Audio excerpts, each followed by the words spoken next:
Eu sou um subidor de monte, praticante do jejum, da leitura. Monte literal mesmo. Monte, meu irmão. O monte não é uma coisa metafórica. Não, o monte, você pode fazer do monte esse ambiente aqui, então, sabe? É isso que eu queria entender. Você pode você fazer. Não precisa ir para um é o que? Se isolar? Não, Qual que é a ideia? Na verdade, você para e observa, você vai ver que a ordem, quando vai entrar o cenário, eu trago para o momento atual, que é a Páscoa. Sei. Quando Moisés ele tem uma ordem como libertador, houve um clamor do povo.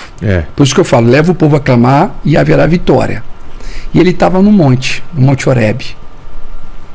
E aí você vai ver Jesus, em vários momentos, ele estava no Monte das Oliveiras, com os seus discípulos. Se você for observar, você vai ver, também para esse momento. Eu gosto de entrar nas montanhas. Eu subo as montanhas e fico lá, no meio da mata, em jejum e oração. Você acha que são lugares que... Com a presença e com a glória, né, cara? É a natureza, varão.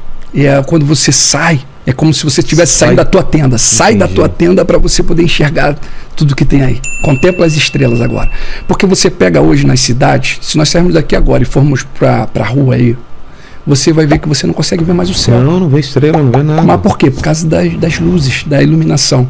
Agora vamos para uma roça, vamos para um monte, vamos para um campo. É maravilhoso.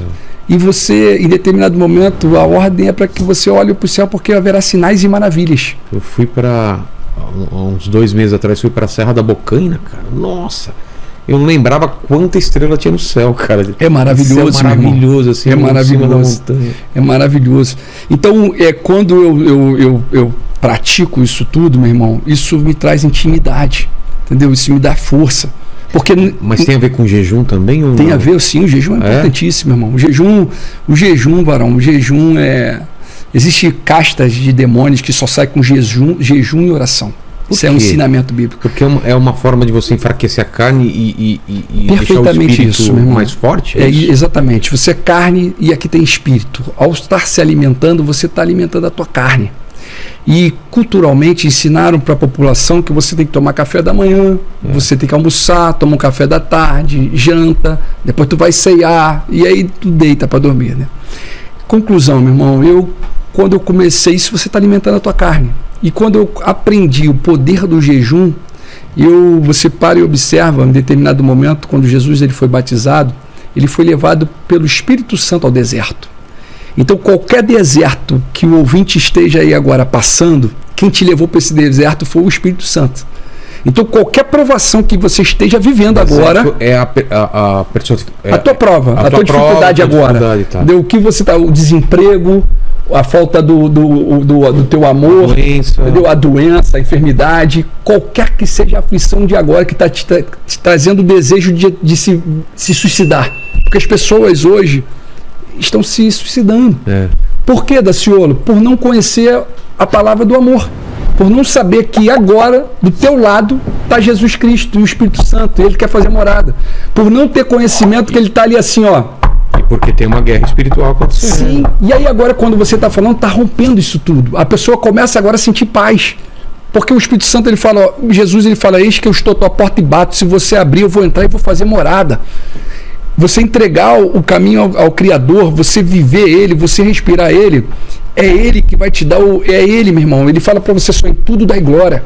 Nunca as dificuldades e as aflições não vai, passou, terminou. Não, você vai passar com Ele muito tranquilo nessas provas, porque você sabe que Ele está junto. Olha Jesus. Jesus, aí você estava falando para mim do jejum e eu vou entrar nesse exemplo.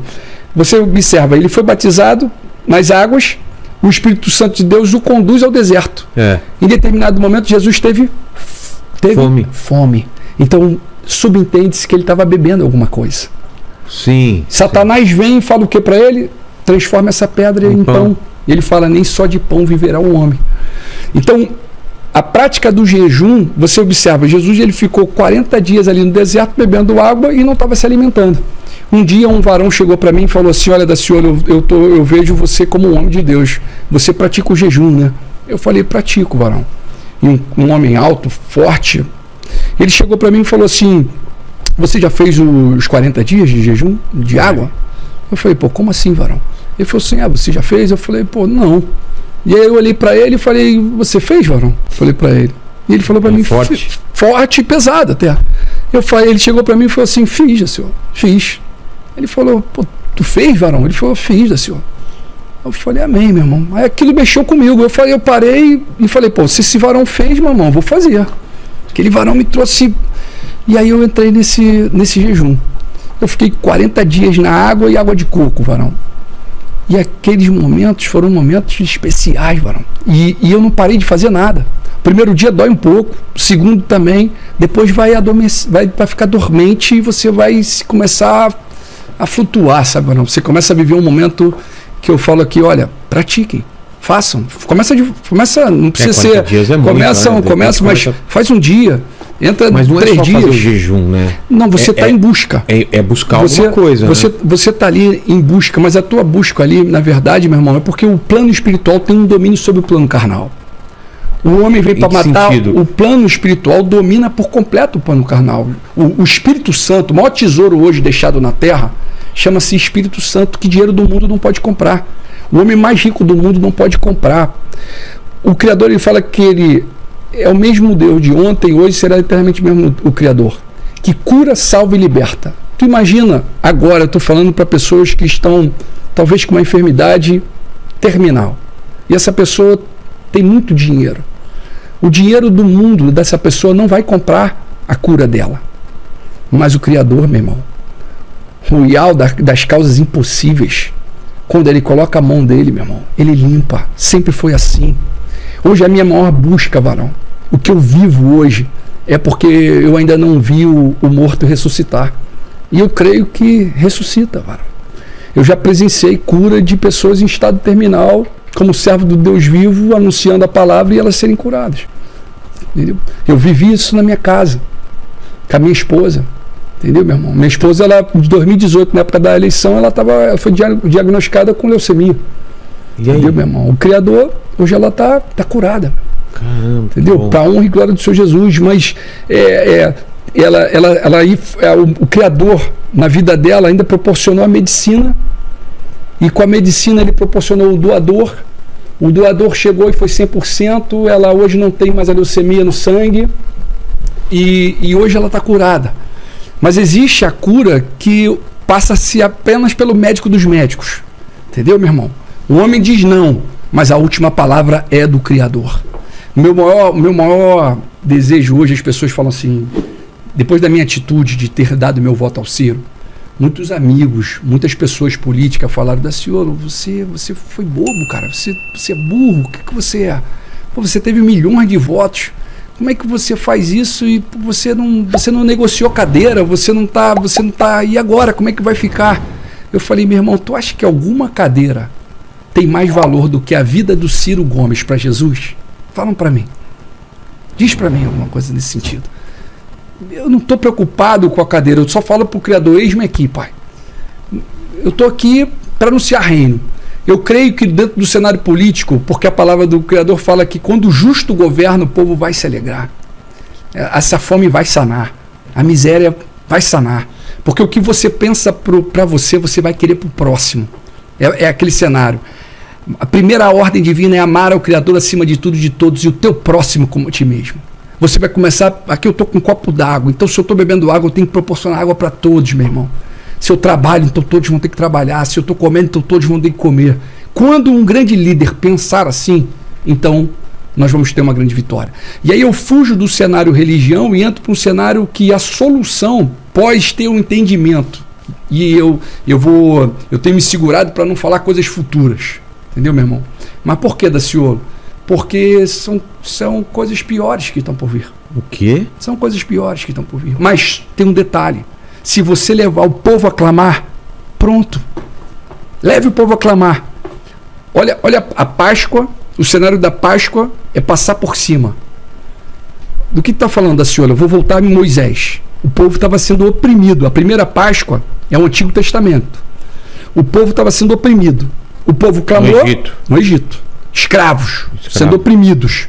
O povo clamou. O Criador ouviu o clamor.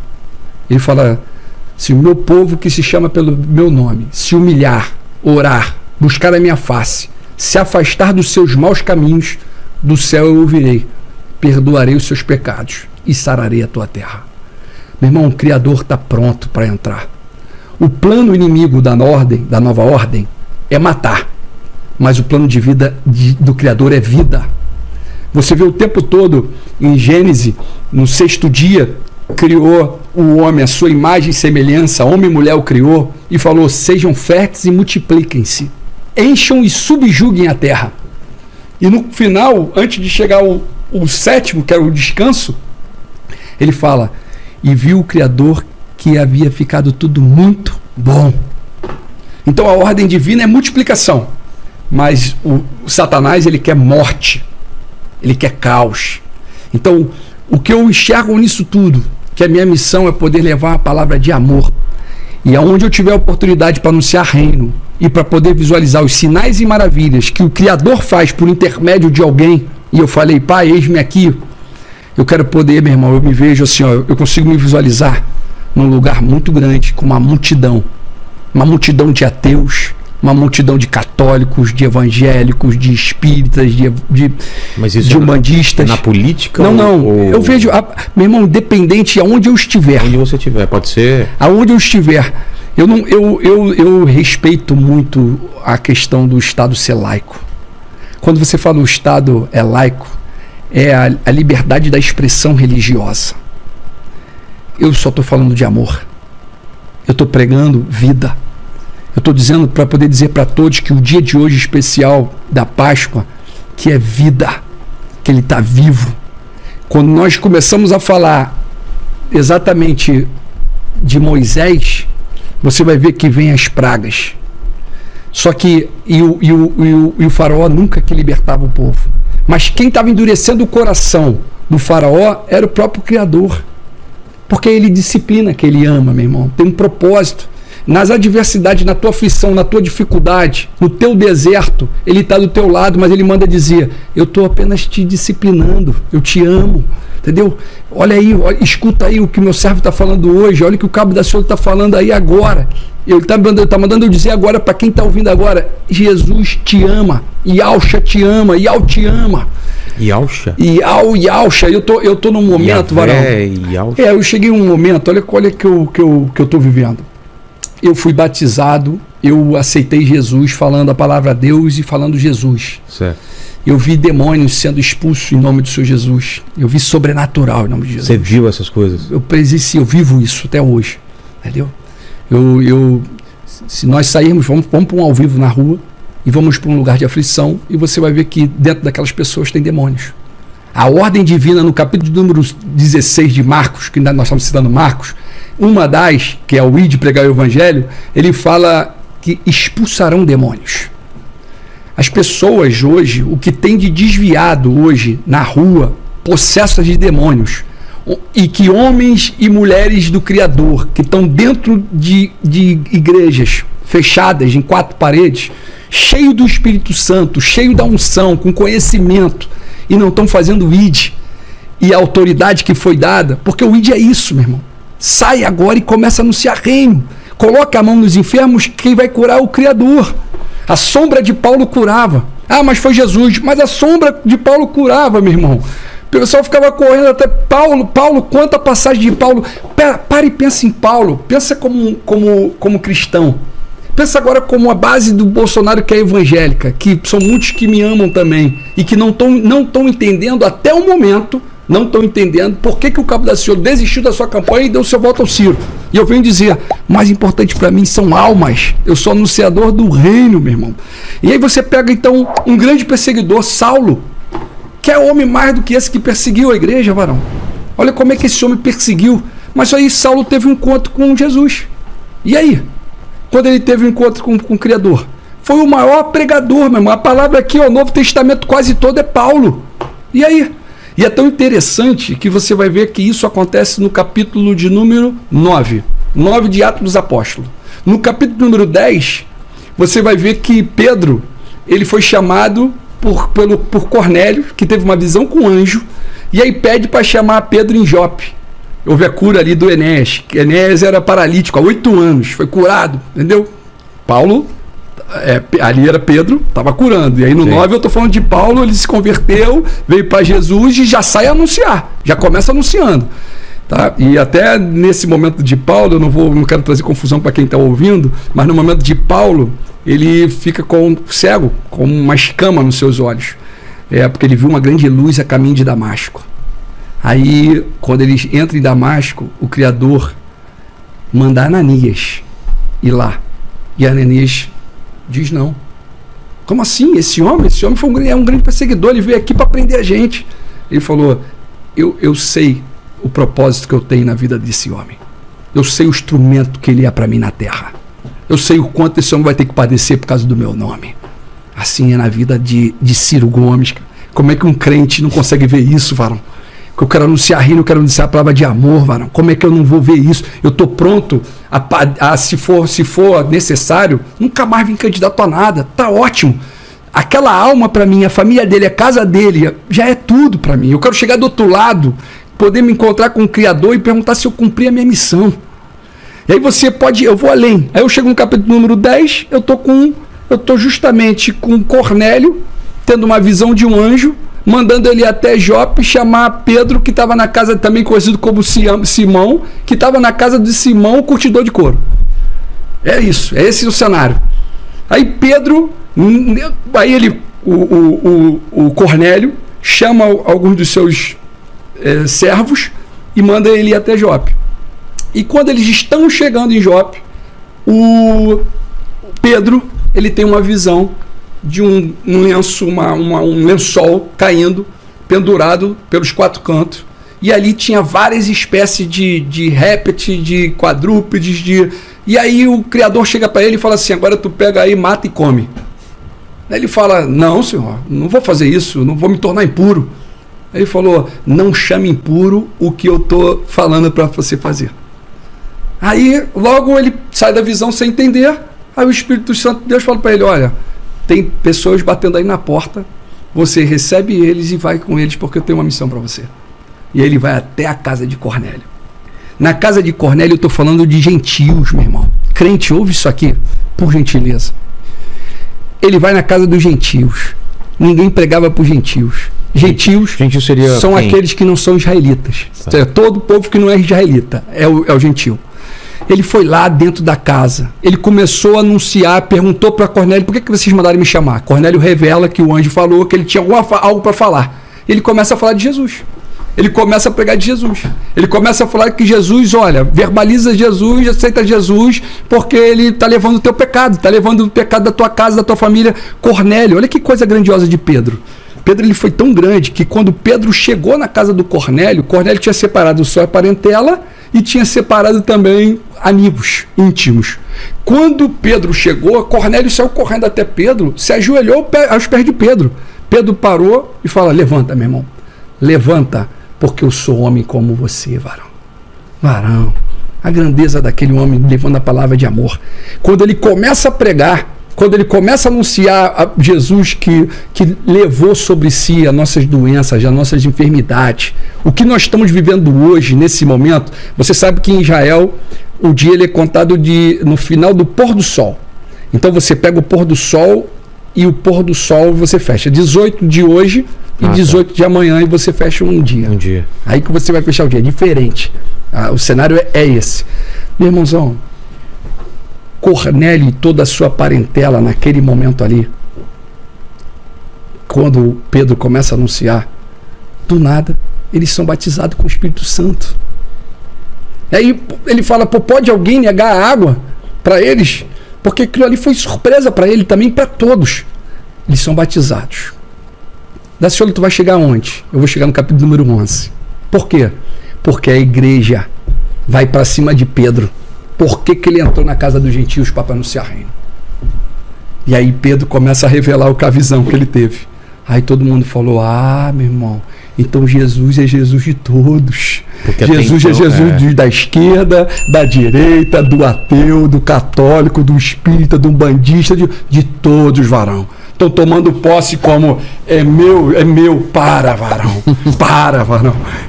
Varão, o homem abriu o coração. Se ele está pensando em usar da palavra para se beneficiar da política, O Criador não precisa de homem para defender ele, não, varão. Entendeu? Isso é fôlego de vida. Não brinque com isso. Porque ele tira. Entendeu? Mas